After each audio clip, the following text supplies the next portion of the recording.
everybody. Welcome back to another episode of the RA Tour podcast. That's what we are, right? We're a podcast. It's early. I think so. And Liz knows it's early.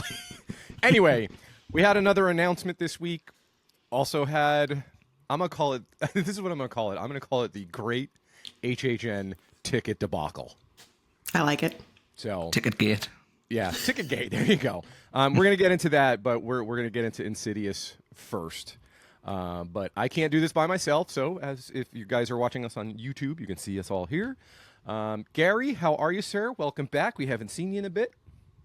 I know. Things just haven't lined up schedule-wise and announcement-wise and stuff like that, but I'm excited to be back. Yes. If you are watching on YouTube, you might be thinking I have got a bit of a different setup. I am in the process of building a bit of a new podcast setup, but I didn't manage to get it finished today. And Ash and Lizz are kind of showing me up at the minute. Ash looks like he's recording from like the BBC studio or something. But it's a work in progress, so I am going to get it done eventually, but happy to be back. Nice. Well, welcome back. We're glad you're here. And then let's pass it over to Ash. How are you, man? What's going on? Good, Tim. All well on my end. Speaking of setup, I'm not recording on a 1999 Nokia anymore, so I've moved up in the world. Excellent. And then last but not least, our own Liz, who is not happy that it's early, but she's here. Hi, Liz. How are you? I think I look just as tired as I feel, but I am here. Excellent. Thank you. Thanks, Ash. Oh, it's always Ash's fault, isn't it? Blaming Ash. I would too. But anyway, so we're here because we did have an announcement this week. We did have Insidious announced. So do we want to watch the video announcement first before we get into it, or do we want to discuss and then the video? It's up to you guys. What do you want to do? Let's do the video. First. Yeah, let's do the video first. Warning. Unusual audio-visual activity in your area.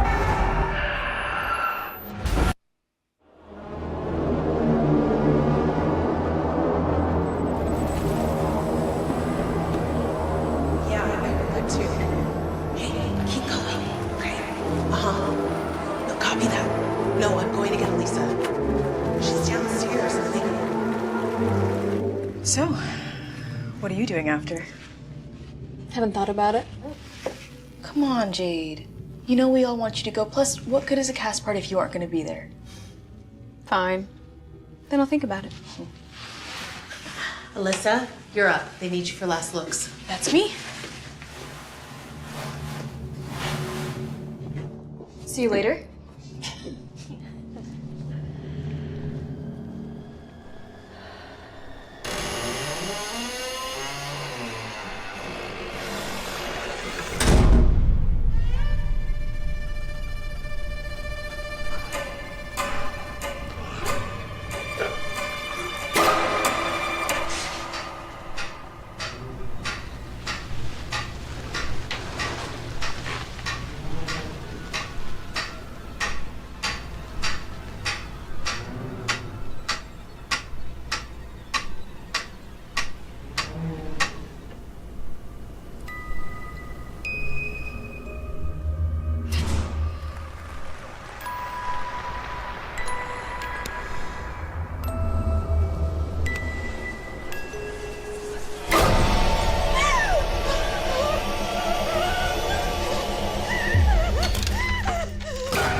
They've come back to haunt you. Insidious, the Further. Only at Universal Halloween Horror Nights, where horror lives.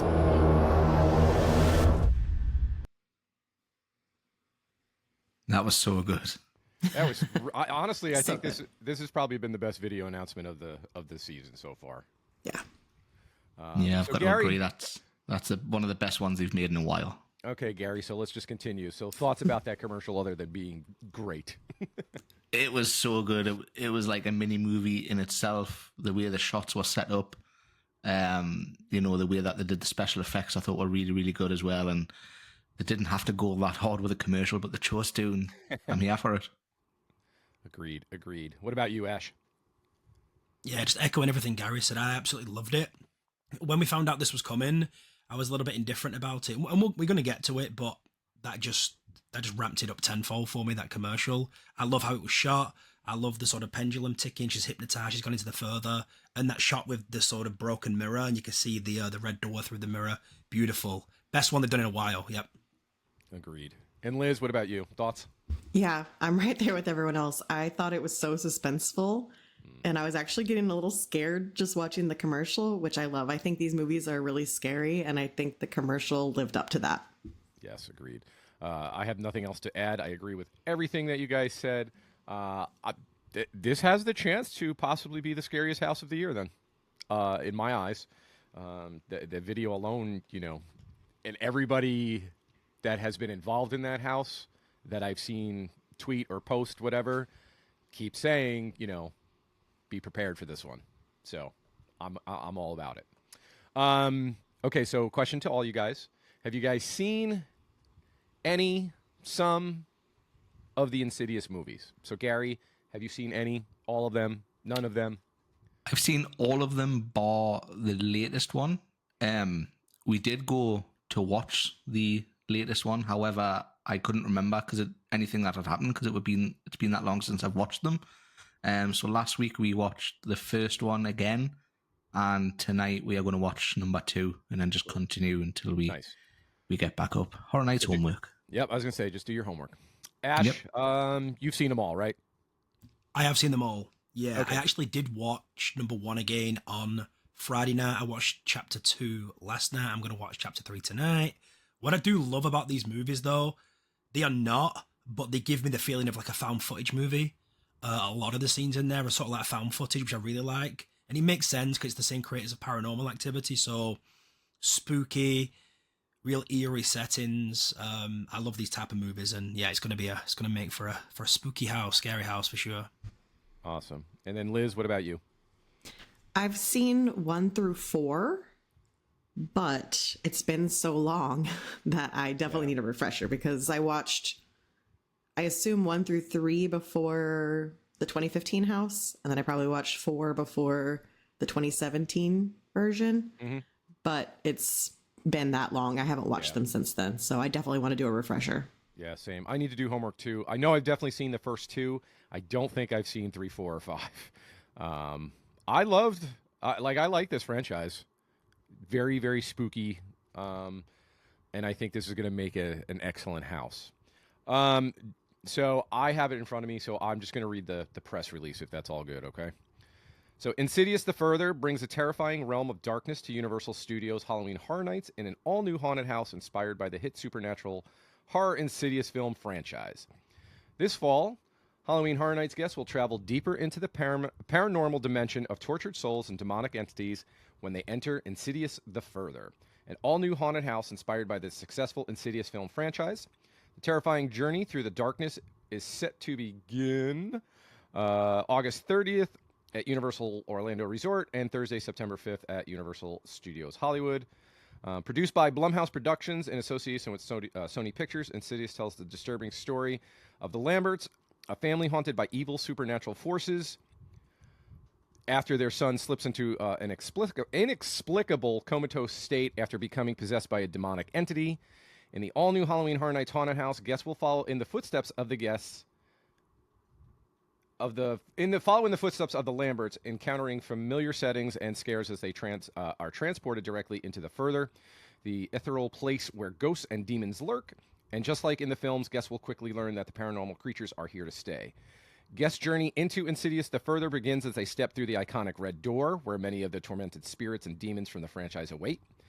Determined to ensnare humans and steal their souls, fans will come face-to-face with the red-faced demon who will attempt to lure them into his lair. The grim Keyface hoping to lock his victims in the dark dimension, the ghastly and dangerous bride in black, and the vengeful spirit of the man who can't breathe.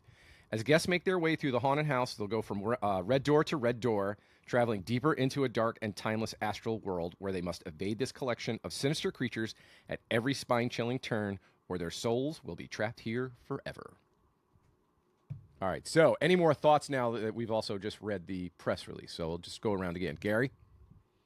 Yeah, I can't wait for this house. I loved it. When was it? 2015 and 2017 we saw it? Correct.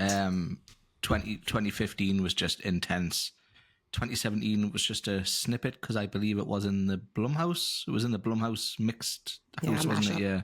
So there was only a couple of scenes from there. But to get all of the movies together, I think that's a pretty cool thing, and I think it's going to be so intense. Yeah, agreed. Ash, what do you think after the press release here? Yeah, it sounds to me that they're taking all the sort of, I don't know, villains, have you say, for the movies, and maybe doing like more of an not original, but more of not necessarily scenes from the movie, but maybe adapting it into their own sort of takes on scares with those creatures. So, yeah, very, very excited. Nice. And then Liz, what about your thoughts after the press release? Yeah, I think the 2015 house is one of the best IP houses we've ever had at Halloween Horror Nights. I think it was absolutely terrifying. So hearing that we're going down a similar path, but we're going to have, I think, more to play with because we're going into a different location. So I'm super excited for this one. Nice. So speaking of, this is going to be Soundstage 24, where Dragons and Tooth Fairy, correct? Correct. All right. So this house should get some really good love, especially being in a soundstage. So that's exciting. So, I mean, I think this is the biggest question, I think. What's the facade going to look like? What are you expecting? Gary? I think they just maybe reuse the 2015 one. It worked. It was awesome. Just start there, where it all began. All right, fair. Ash? I think they may go a little bit different, just because it says the guests start off at the red door. So I'm thinking, and don't forget as well, Dragons and Tooth Fairy, they have that real big long black corridor. Remember that, Oh, yes. the Tooth Fairy had the books over the top. Dragons had the sort of like murals, if you will.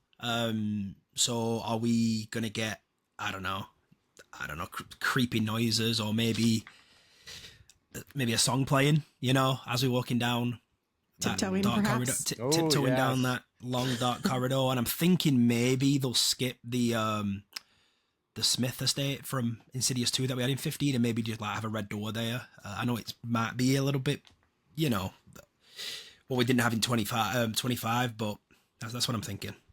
Okay. What about you, Liz?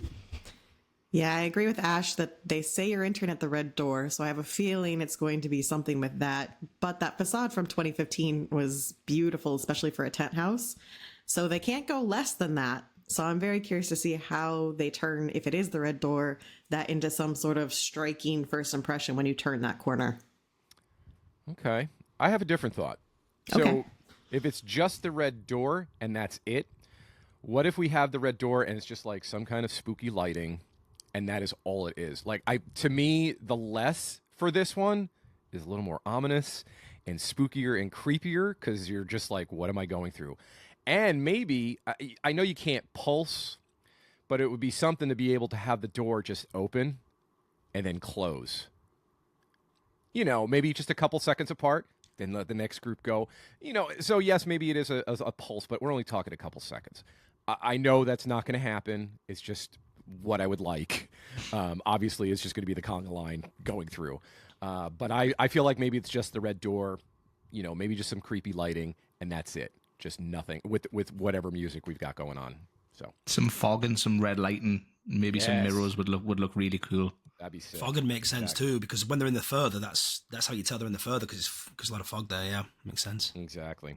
So what scares are we looking for, Gary? Oh, that's got to be the demon, isn't it? From the he just that one scene in the first movie where they're talking around the table. And when you watch horror movies, you don't expect scares when it's a daytime scene. It's always nighttime. Yep. And they totally changed that they were just talking about what happened the night before when all the terror happened, and they just shoot the pan the camera to him and the demons just behind him. I just think that was such an effective scare. So I think they're going to be doing some lighting effects with him where you can't see him, and then the lights come on and he's just going to be there. Yeah, that'll be cool. Okay. Ash, what about you? Yeah, apart from the ones that they mentioned in the sort of press release, what terrifies me are the females that have the makeup and they have just a deadpan stare. Yes. You know, they are just terrifying. And the mother who slaps a child, I forget what the child's name is, like Parker or something. Begins with a P, I know that. But those sort of women with those males, it terrifies me. Yeah. I'm hoping they're in there. All right, cool. Liz, what about you? Yeah, I remember from the first house there being a lot of quotable lines. So I know you guys have kind of taken my thoughts, and we already know a few others that are going to be there in the press release. So I'm just hoping that this one is full of memorable lines again, because how dare you? Exactly. How dare you? There were so many good quotes and just moments that the more you walked through the house, the more you knew those cues were coming, and you'd prepare for the scare. You're like, oh no, it's almost here. And Yeah. I just hope they can replicate some of that feeling. That'd be awesome. Totally on board with all what you said. I really like the idea of the mirrors and like having his face just pop up here and there and not knowing exactly where he's going to be, just scattered over. And it's cool. So according to the press release, it just sounds like we're going to go through each whatever scene, but by going through each a red door for each one. Yeah, I don't know. That's what they said in the press release. I mean, that's what it says in the press release. So that's me. Like, we're going to go through a red door. And we're going to just get a different, cool looking scene, whatever. So, which is awesome. Okay, so since this was in a sprung tent, right, in 2015, so I mean, obviously the potential from going to from a soundstage from a tent, I mean, the opportunities and things are going to be just so much greater. So any thoughts about that, Gary? You can just go bigger, can't you, really? Yeah. So I think we'll get a lot more detail. I do tend to prefer tents for the more intense houses, just for the cramp factor. But I think this is a house where it's going to be the best of both worlds. I think it's going to be a visually stunning house, while also terrifying as well. I agree. Ash, what about you? Yeah, me and Gary completely on the same page there. You sort of take a bit of charm away when you move, from a sprung to a bigger sort of setting, like a soundstage.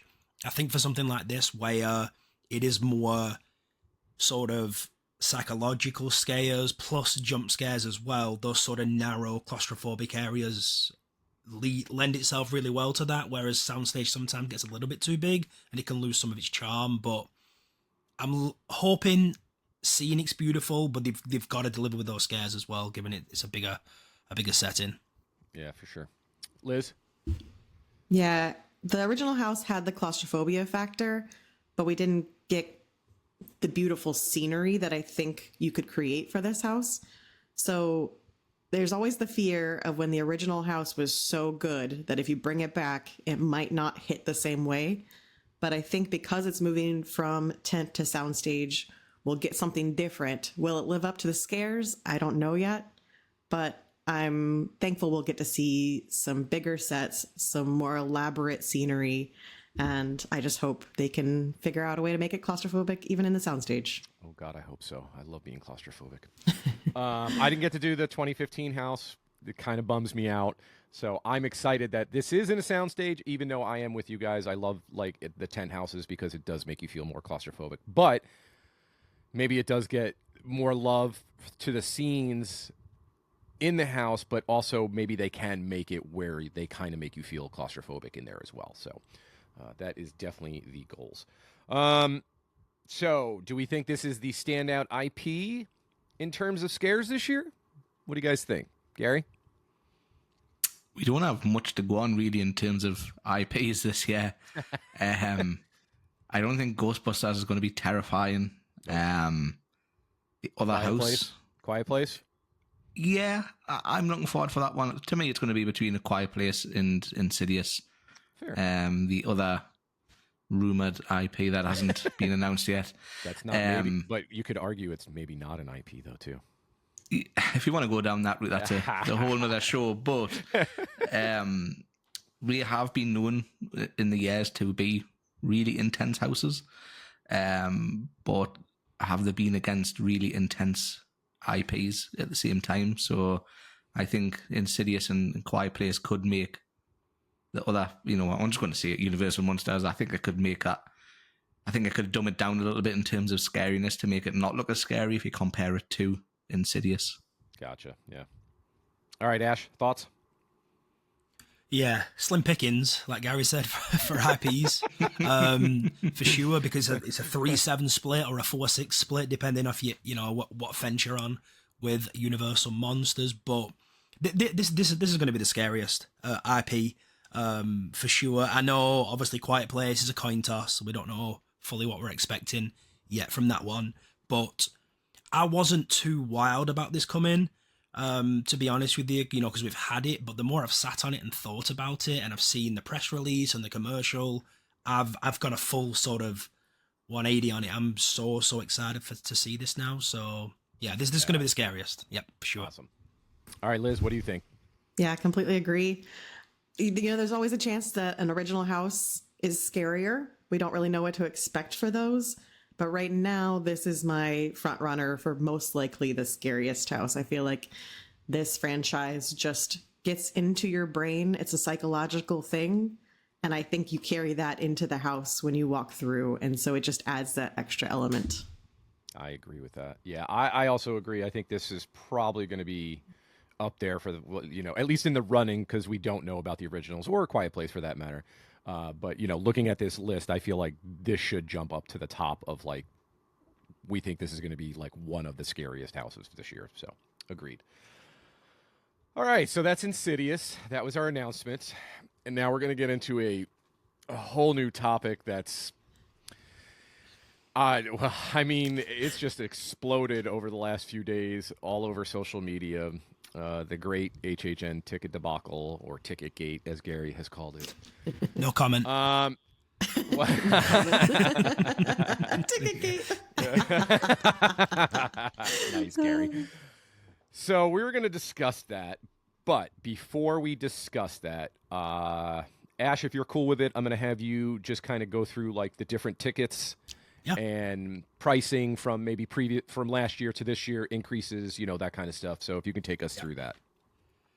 Yeah, so these are obviously the multi-nights. I'll go from 2023 to 2024, the sort of difference in prices.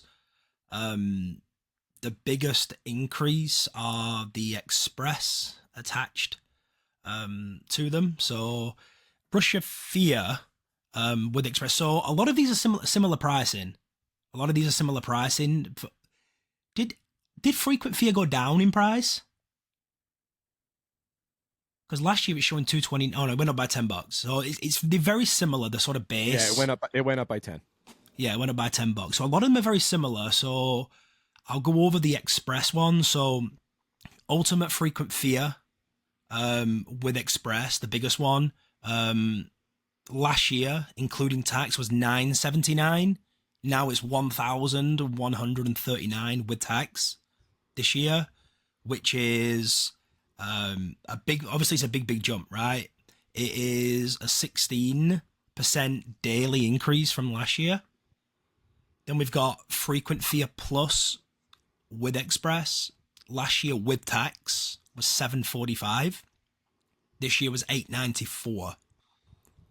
Okay, so again, another $150. Another $150 increase, which is three of us here got that one right. Yes. Yeah. Okay. Yeah. And that's one of the biggest. We'll come back to that. Yeah, we're gonna come back to that. Yeah, for sure. Back. And that's this one is one of the biggest hikes. This was a 20% increase. Yep. 20% daily increase, right? For the thing. Yep. Frequent Fear with express. Last year was $649.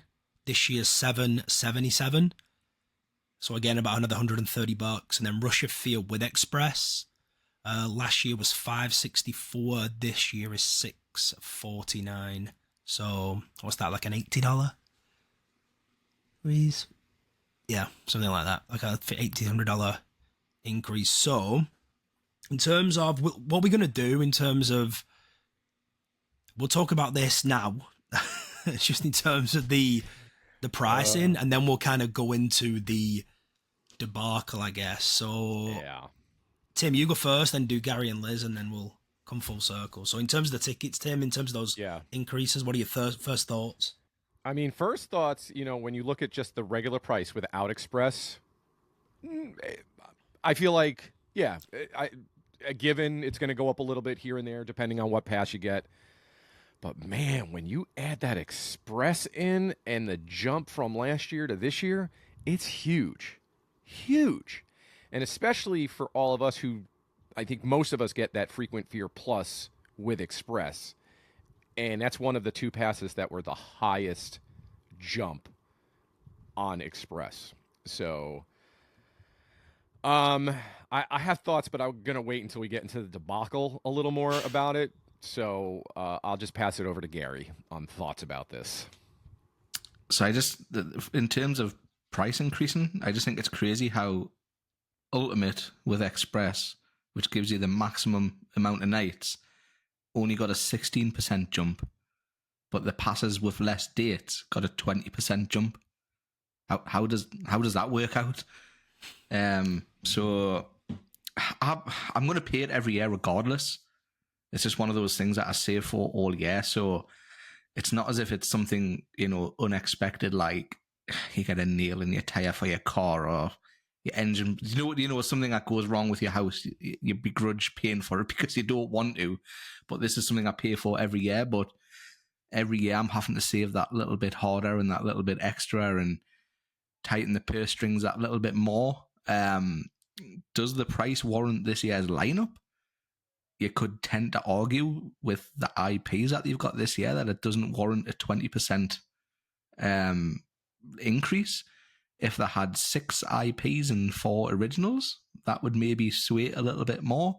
But to have a lineup with 6 originals and 4 IPs and charge an uplift of 20% is a little bit out there for me. Yeah, I agree. I'm just going to touch base before I throw it over to Liz. So you ask about quality of the event, and does the price increase justify what we have for IPs? In my opinion, and obviously I haven't been going as long as you guys, this is the weakest IP lineup, and I'm not saying that in terms of, oh my God, it's going to suck, because I don't know. These could be like 3 of the greatest IP houses we ever go through, but I just think there were other IPs out there, especially with some anniversaries going on, that could have been brought in. And I know there's always legal issues with licensing and trying to get certain IPs, but I'm with Gary, and honestly, it sometimes when you think about that, the quality and I don't want to say quality because we all know the event's going to be good no matter what. You know what I mean? I'll just say maybe they're just weaker IPs than what we're used to seeing. How's that? Does that make a little more sense? Okay. All right, now I'm going to throw it to Liz.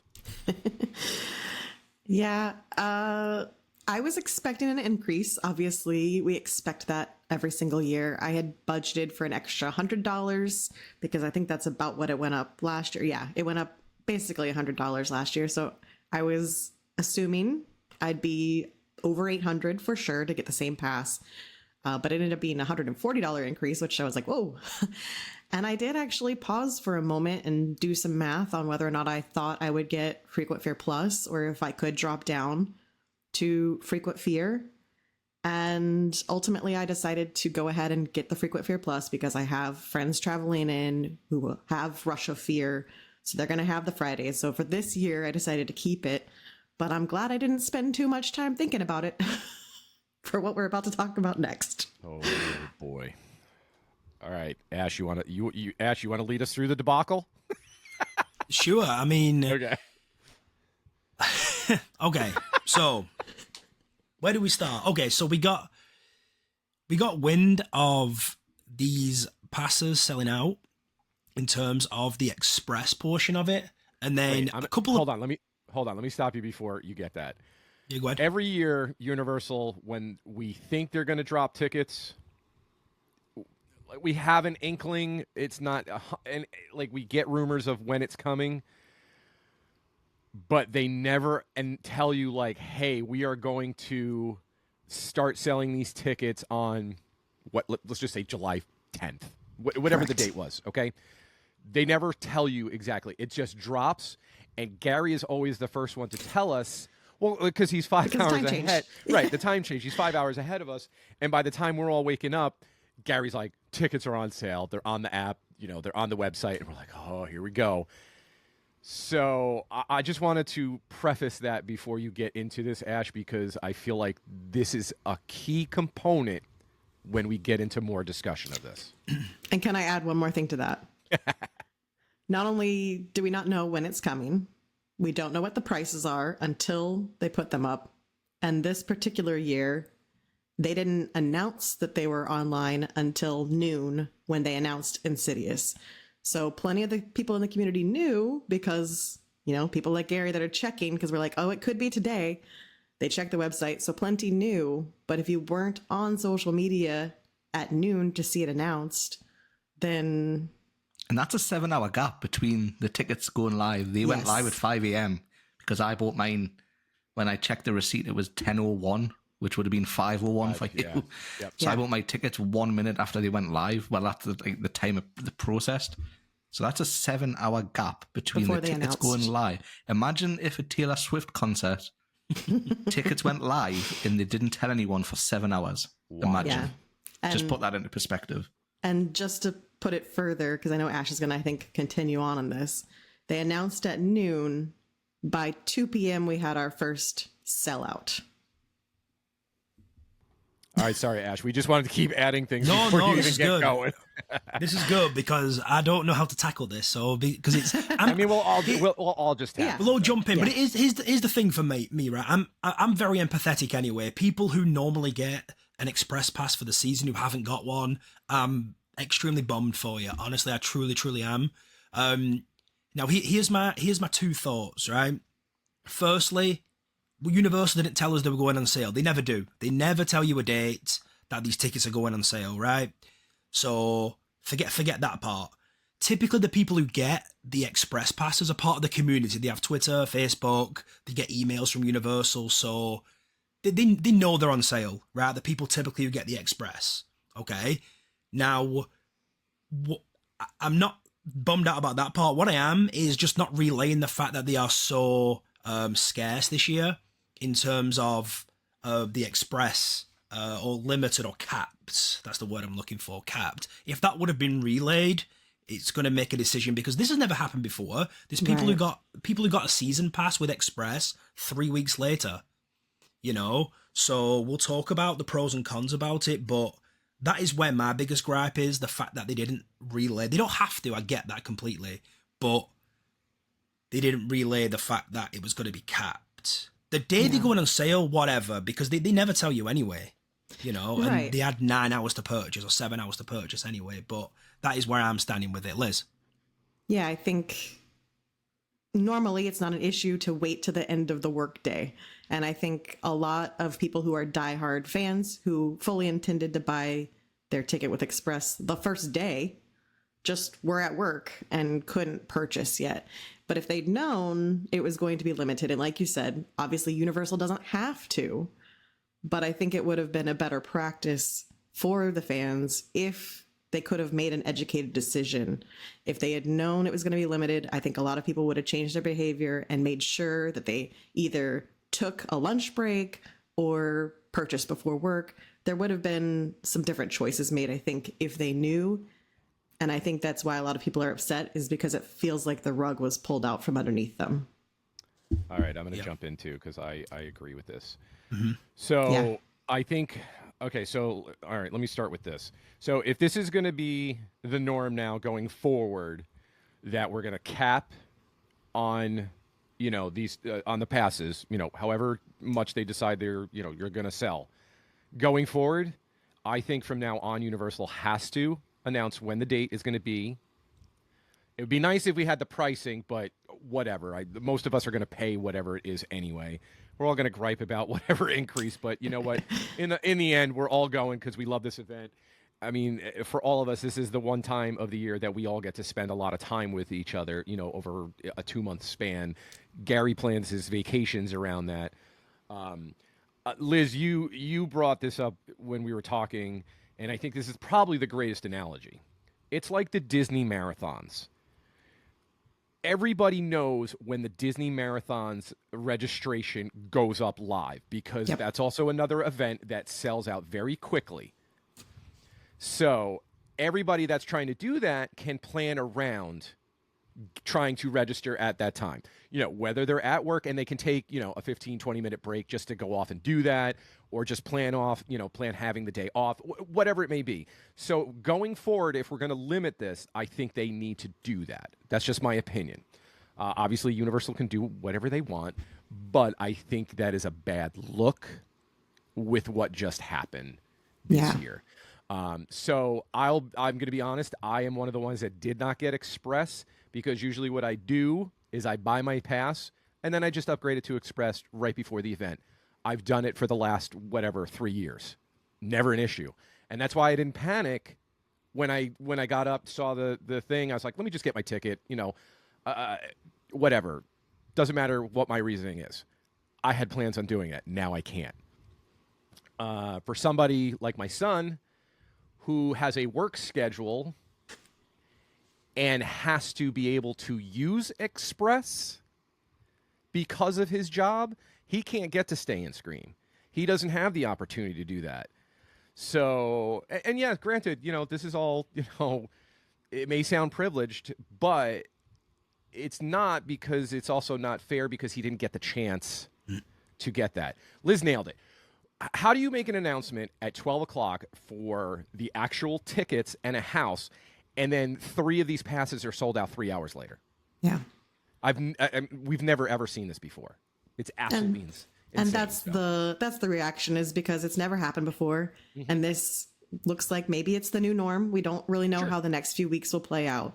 Right. So if this is the new norm, then I think the majority of people, at least now, a few days later, have come down to the rational thought of it just would have been nice to have been able to make a plan.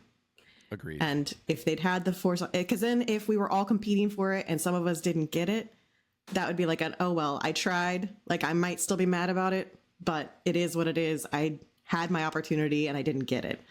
I think a lot of people feel like they didn't get the opportunity. Agreed.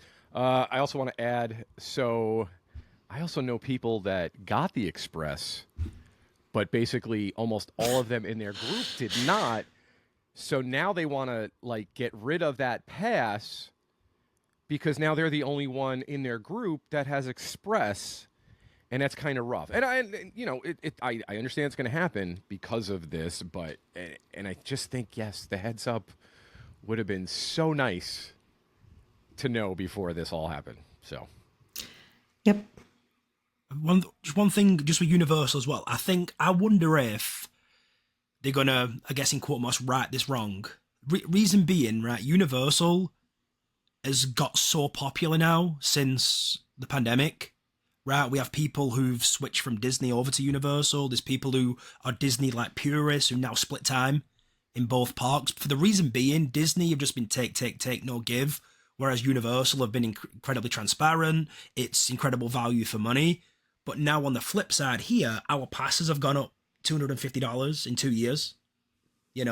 Plus this, not really communicating that well. And it's more of a money grab for we're going to make more money on single night expresses. We're going to get another 8,000 people now going to that premium screen event because they want to do, get them money's worth. So it's really hard not to look at it as a cash grab. And that is what has attracted a lot of people to Universal recently who never went before the pandemic. Gary, what's your sort of thoughts on how this was handled? I think Universal in the past few years have been a company who have listened to the fans, cared for the fans, been a lot closer to the fans and customers than Disney has. And everyone's shocked by this because this was such a corporate decision and not a decision for the fans, which seems like a massive U-turn, because even some of the silly things like giving away goodie bags in the parks and stuff like that, and the social media team making videos with pass holders in pass holder appreciation days, pass holder lounges, and that they took all the pass holder discounts away for the Horror Nights passes as well. And even if you're not a pass holder, you are still more welcomed in the park than I think you feel you are at Disney. Like Ash says, Disney's take, and to me now, the thought of going to Disney is actually better than going to Disney, because when you get there, you're so stressed, it's so busy, it's so expensive, and by an hour's time's gone, you're so stressed. Going into Universal, to me, there's no stress. You walk in, there's very rarely long lines, despite how busy the park actually is. The staff seem more friendlier, and to be a company that seemed to be so focused on the people that visit, and then to make this decision.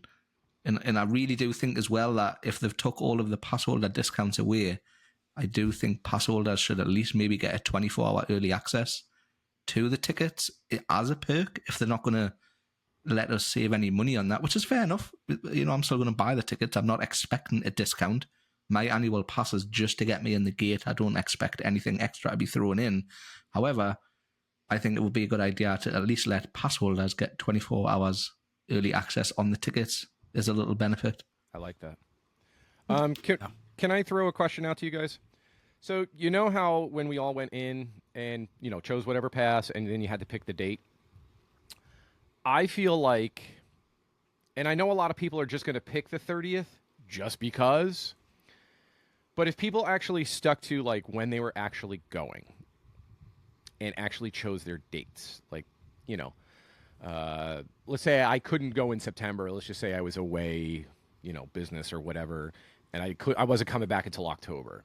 So if I chose October 1st as my first date, I feel like there should be a discount or prorated, for that ticket. Because why should I pay the same amount of, let's just say, Ash, who's chosen the 30th, but I'm not coming until the 1st, and I chose the 1st as my first date of when my pass could be used? I think a lot of people would be more willing to deal with kind of debacles like this if the ticket system could back it up, if that makes sense. Yeah, I think there's no incentive for picking a date other than August 30th. Correct. If you're spending, $900 for a pass, right, why would you choose October 1st, even if you're not coming till October 1st? I mean, there's always a chance you might go there sooner, so you might as well pick August 30th and have every date available to you. And if Universal did it the way that you were suggesting, Tim, they could have a whole forecast of the event mapped out, ready Correct. For them. Right. They would know like that they can release more passes on September 20th versus October 1st. Which, for me, for a prime example, I don't come until the mid-September, but I'm still paying the same price as somebody who's going to be going August 30th. Right. Maybe they should have a base amount per day. You just tick the days that you want to go, and bang, you get a price for that ticket. See, and that's what I almost thought at first. So when this was all going down, and then we were starting to go like, oh, everything's sold out. I was like, okay, so maybe let's wait until tomorrow. Maybe they're capping it for each day. Like just saying, hey, we're only going to sell X amount for this pass, X amount for this pass, X amount for this pass, and then we're just going to do it like that daily. Again, if you had told us that as well, also would have been okay with it. You know what I mean? I guess my next question too is, how do I put this? Are you guys okay with the price increases if the lineup is better? And I know it's probably subject to personal likes. I don't even know where I'm going with this now. No, because I understand what you're saying. I'm all scatterbrained because of the debacle here. I've got I can thoughts going. I can go first on this one if you like. So yeah, go. The price that you pay is difficult at the start, right? Because the event's just on paper. We don't know what the mazes, scare zones are going to be. I've been, and this is my thoughts. This is not RIP Tour. Yes, last year was a big uptick in my opinion for the mazes. I thought the mazes holistically were good. 30-31, I felt were the worst years back to back I've ever been to, especially 31. 31 was difficult to stomach sometimes going because it wasn't great whatsoever. But 32 was good, so it's difficult, Tim, because we don't know what the mazes are going to be like. Am I happy paying the extra $250 that it was No. less 2 years ago? Probably not. It's going up at a drastic rate. But my question is, where did they stop? You know, what price point did they stop? You know, so that's my thought. Okay, so let me get back to my thought because now I know what I was talking about. Are you okay with how? So if this is how it's going to be, like it's capped off at however many, are you guys good with this? To me, I'm actually okay with this if this is the case. But again, we just need to know if like when the date is going to be, because to me, this also now makes Express that much more valuable. And I feel like if I'm going to pay that amount and you're going to cap it, I'm definitely more than willing to pay that amount of money, knowing that I'm not going to have, an express line longer than the queue line on one night just because something happens or whatever. Does that make sense now? That's my question. Are you guys okay with this if this is how it's going to be, is my question. Gary? So Anybody? I'll jump in. Okay. Oh. No, go. So I have a couple thoughts.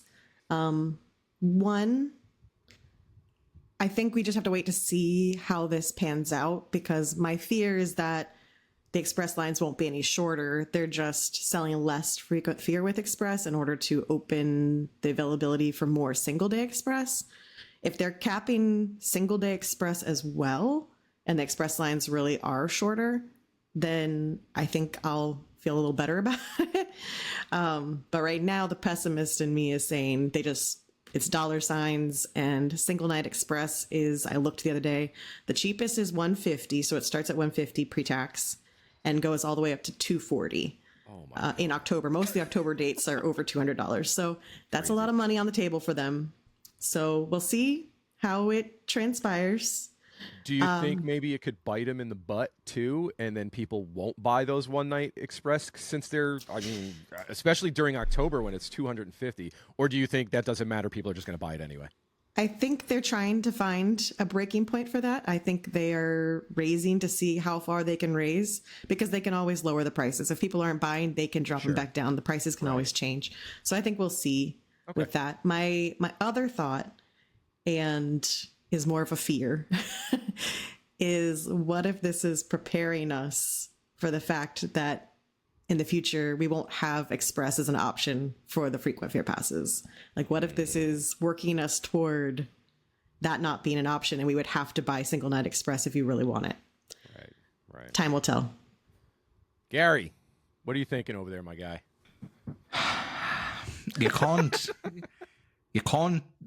You can't say anything without either sounding too negative or, it's a hard subject, because I'm upset for all my friends who've got Express for years who haven't been able to get it.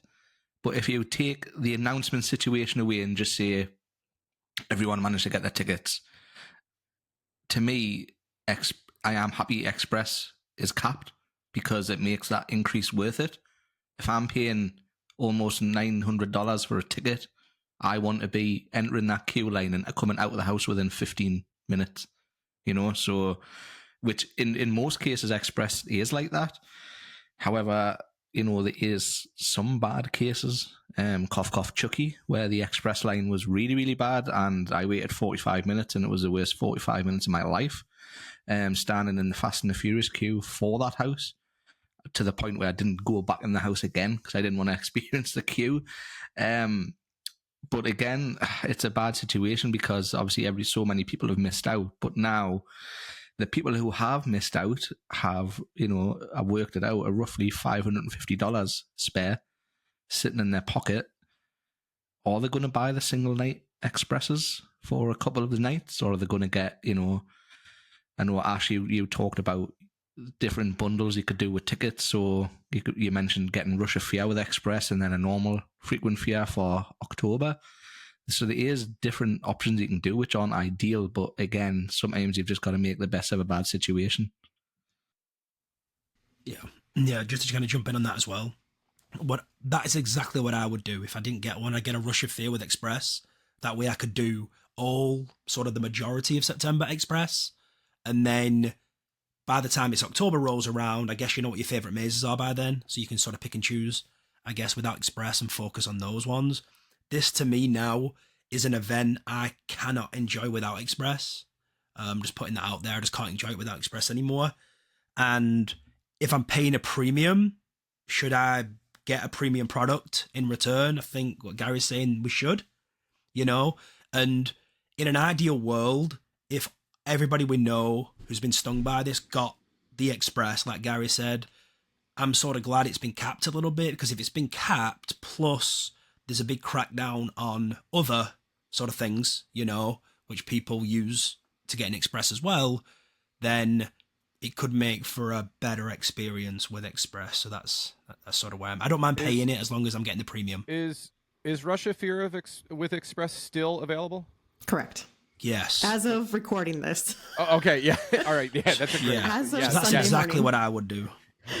So I'm looking at the numbers. So if you were to do, let's just say what I just have the regular frequent fear plus, obviously with no Express. If I did get the Russia Fear with Express, so we're talking quick math, about $60 more than if I bought the frequent fear with Express. So that is probably a very viable option then. Yeah. Yeah, but how long is that going to stay available? We don't know. I mean, Yeah. exactly. That's just why Liz said it's available as of right now, because it could be sold out in 2 seconds. Who knows? Yeah. And I do want to say we're talking mostly about Express because that's where the drama has been. Obviously, there are still passes available without Express. I don't want to say I won't see them selling out, because who knows? There might be a cap on those too.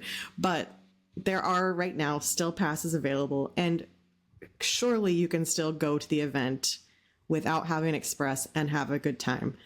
Some of us, I know with work schedules, we can't make it to Stay and Scream, or we can't stay as late because we have early mornings. So a lot need the Express in order to have the best experience. And if they are paying the money, they feel like they want to invest their funds toward that. But if you don't have Express, you can still have a good time. It is still possible.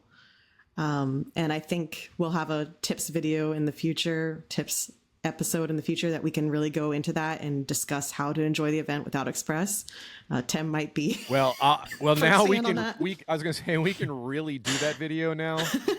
Liz, maybe me and you will get together whatever one night, and we'll just meet up in the beginning and be like, okay, this is our video.